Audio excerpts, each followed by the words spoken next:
अंधी का बेटा। एक औरत थी जो अंधी थी, जिसके कारण उसके बेटे को स्कूल के बच्चे चिढ़ाते थे कि अंधी का बेटा आ गया।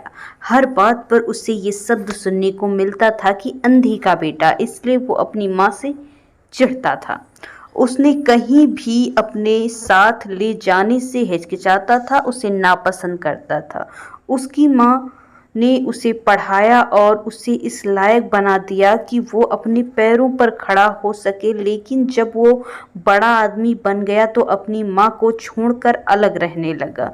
एक दिन एक बूढ़ी औरत उसके घर आई और गार्ड से बोली कि मुझे तुम्हारे साहब से मिलना है। जब गार्ड ने अपने मालिक को बोला तो मालिक ने कहा कि बोल दो कि मैं अभी घर पर नहीं हूँ।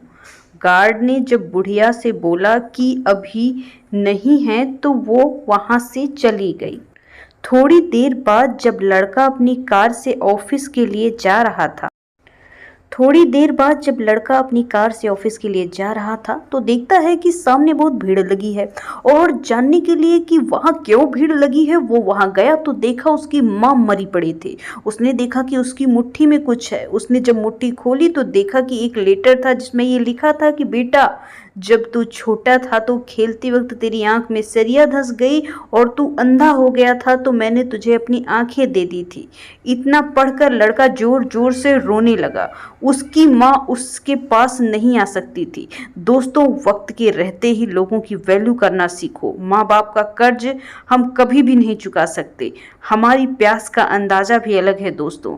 कभी समुंदर को ठुकरा देते हैं तो कभी आंसू तक पी जाते हैं। कहानी कैसी लगी कमेंट सेक्शन में जरूर बताइएगा और प्लीज़ चैनल को सब्सक्राइब कर लीजिए ताकि ऐसी ही इंटरेस्टिंग और नॉलेजेबल कहानियाँ आपको मिलती रहें। Thanks for watching. जल्दी मुलाकात होगी किसी इंटरेस्टिंग कहानी के साथ।